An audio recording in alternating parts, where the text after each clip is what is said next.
The foundation has been laid, the block wall is done, now let's pour 49 yards of concrete.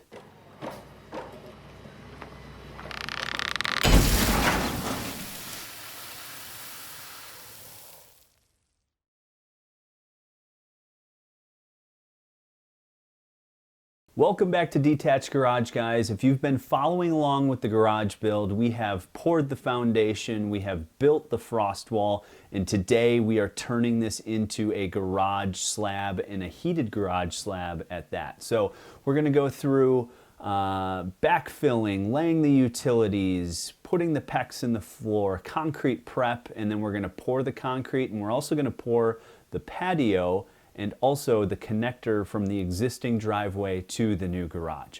So stick along, we'll go through some time lapse right now, and I'll break it up and add some commentary along the way on how we did it and how we prepped for the best garage slab that I've ever seen. Sometimes it's 2 steps forward, 1 step back. You can see there's no vertical foam along the side wall, and it's been backfilled on the inside. So here's my wife and I digging that out so we can then put the vertical foam in the next day.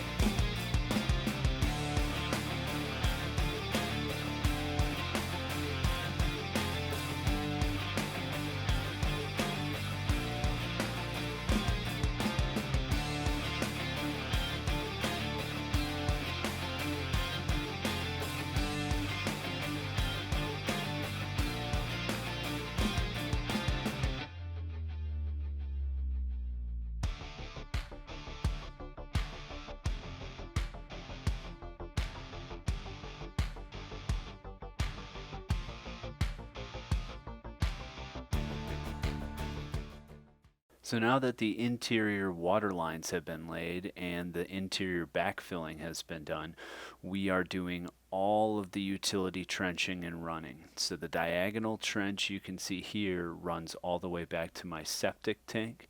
The blue lines on the inside are for the floor drains. And so we're digging those right now, and we're going to set grade and pitch on all those. We're going to drill through the frost wall to get that done. And you can also see the yellow line that's being run. That's the gas line run in the same trench as the septic line. So we're setting grade here, and we're also redigging the cable internet line that got cut.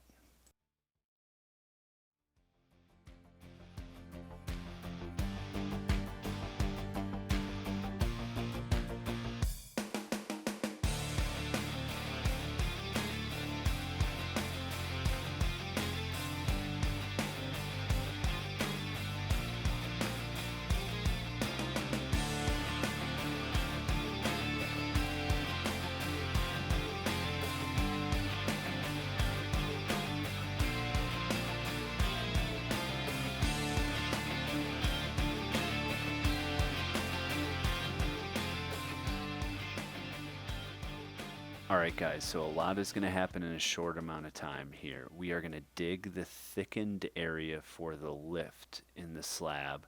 So that's going to be a 12-inch area over there. The rest is going to be 6-inch for the slab. Now we're putting down the vapor barrier, and then we are going to put the foam on top of that. We're going with 2 inches, the expanded polystyrene foam. We're not going to do any foam underneath the lift. And so it's the next day. We've got to secure some of the water lines, which is what you see going on right now. They were not in the right location, and the inspector made us re-secure them and adjust the foam around them to make sure they wouldn't freeze. With the majority of the foam down, we're going to finish up the rest of the foam and start laying the PEX. PEX is fairly easily as long as you have the right tools. I did do a bridge on the other side of the thickened slab area to make sure that we would get good thermal transfer even into that area, because I was not doing any PEX directly underneath the lift. Here we're prepping for the columns that will support the covered porch area. There's 4 columns. Those columns each need to have 4 feet of foundation underneath them to go below the frost line. So now we're doing the final prep for concrete. What we're going to do is we're going to build some sonnet tubes. We're going to pressurize the PEX to make sure there's no leaks. The sonnet tube foundation pieces that you see us building have 2x12, 3x3 boxes underneath them to be the base of the foundation. And what we're going to do is we're going to pour the concrete down the sonnet tube and then get it to solidify in that 2x12 base. And then once it starts solidifying, the sonnet tube should hold the pressure of the concrete. Right now we're lining them up and making sure they're all in the right location so that they will be below the 6x6 posts that will eventually be on top of it. The other thing we needed to do for concrete is put synthetic felt around the outside of the garage to act as an expansion joint for the slab. That synthetic felt will also help when we're pouring the concrete to strike it off at the right height to make sure we get the pitches going towards the floor drains. We've gone through a lot in a very short amount of time. Let's jump back into the studio and take a look at some more detailed pictures of the progress before we get the concrete flowing. Welcome back to the studio, guys. We have covered a lot in today's episode so far, and it's all been time-lapse, so it's been real quick and choppy. I wanted to highlight on a few different things that is required for the prep before you pour the slab.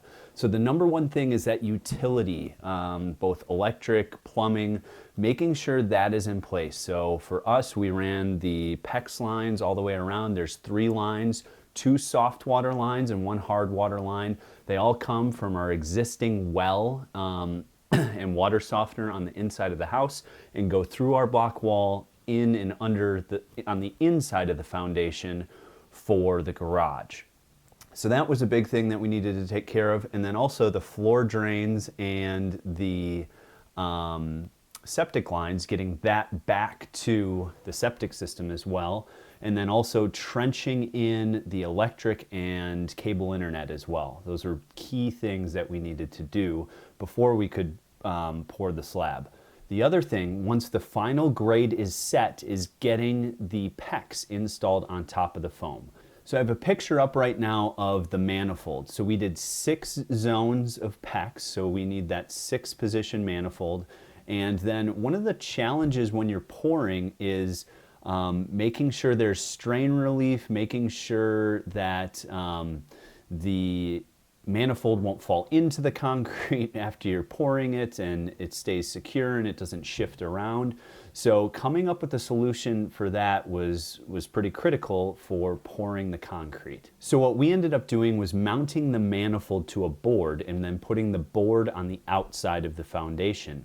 Then backing some cinder blocks up to it and covering that with dirt and packing it down so the wind wouldn't blow it over and it wouldn't be able to tip over sideways. So that plywood that we attached it to held up really, really well, and the guys were able to, it was small enough where the guys were able to work around it and not affect the concrete all that much. Then once you get the manifold set and ready, you also have to pressurize the system to make sure there are no leaks. Now, PEX is pretty resilient. The guys are going to be stepping on it and moving around it as the concrete's being poured, but overall, your fittings are really where you're going to have leaks.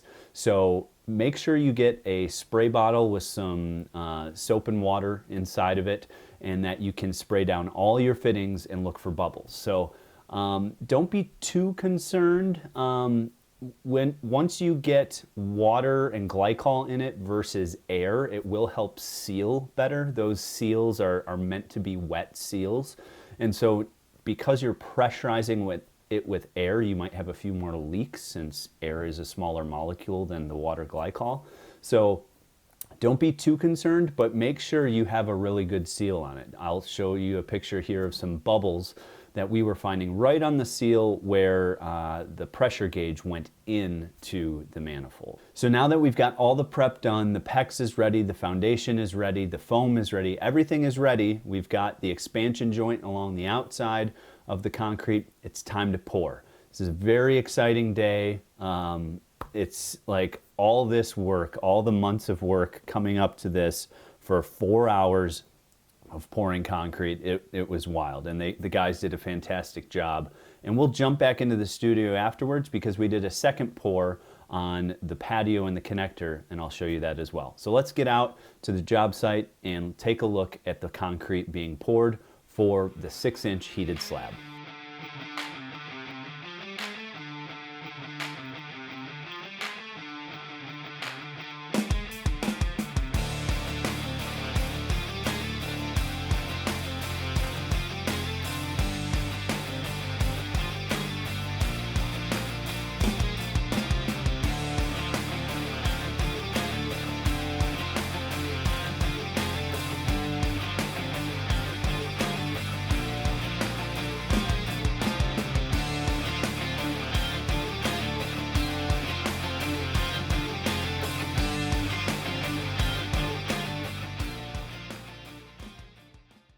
So after you pour concrete, it's important to saw cut the next day. Right now we're removing the forms from the foundation pieces, and then we're also saw cutting, so any stress left in the concrete will crack along those saw cut areas and not all the way across the center. Awesome. The slab is poured. We are done with the slab. Huge weight off our shoulders. It was fall, so we were really worried about leaves falling onto the concrete. We went with a hard trowel finish. We didn't do a super, we didn't spend a lot of time finishing because I'm going to end up coating the floor. So if you are contracting this out yourself, make sure you talk to your contractor and tell them, hey, what your plans are with the floor, because it might knock some money off your bill if they don't have to spend multiple hours afterwards to work the concrete to a fine, really, really good hard trowel finish versus just a once or twice over hard trowel finish. So we didn't have any leaves fall on it. It was like one leaf that fell onto the slab, and it was not a big deal at all. Now, one thing we did that worked out so well was using the mini excavator bucket to dump the concrete into all these columns for the foundation for the posts that will eventually hold the covered patio up.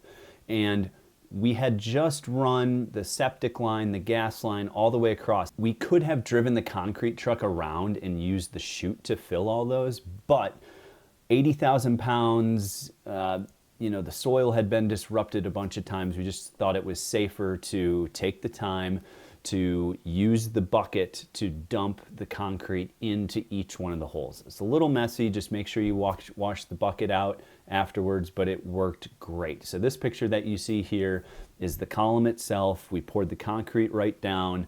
The 3-foot square base filled up, the concrete filled that up and then solidified, and then we had enough pressure there where it would hold the column then of concrete up. So worked like a charm, really, really awesome. But now we have to backfill that and put concrete on top of that because we're gonna pour the patio, and then we're also gonna pour the driveway connector from the existing driveway into the garage. Real excited about that. Let's take you to the time lapse, then we'll jump back in the studio for my final thoughts.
huge milestone. The concrete is done. We have the covered porch done, we've got the heated slab done, and we have driveway access into the garage now, which just, there will be more concrete coming as the build goes on because we have to pour the driveway down the side, we have to connect the driveway a little bit more on the other side, and then we also have to finish the patio connecting into the house. So much more concrete coming on this build series, but right now this allows us to start framing, which is a huge deal. You can see here by the picture, my son had a great time helping, 7 in the morning in his pajamas and rain boots, watching me hammer drill into the existing driveway so we could put some rebar in to tie it in. This beautiful sunrise on that morning that we were pouring the driveway and the patio, and then both my son and daughter just loving watching the concrete go down. They didn't get to put their hands in it or anything yet. We're saving that for the driveway extension on the other side, but this is so exciting. This is the end of a chapter. We have the entire foundation, the concrete done, so we can now start framing. And that'll be our next episode coming up shortly. Hopefully you guys are liking this once a week. I'm gonna try and keep that pace up. It's been a challenge, but hopefully you're liking this once a week episode. So we went through a lot. We went through utilities, we went through backfilling, we went through plumbing on the inside, we went through the floor drains. Thank you so much for following along with our journey. This is the closing of a chapter and the start of all the above ground chapter with the framing in the next episode. Again, if you have any questions, I love the questions I'm getting. I love the messages I'm getting. I can't wait to help you guys fill the world with more awesome garages. Put them down in the comments below or send me a message. I'd be happy to help. Thanks again for watching Detached Garage.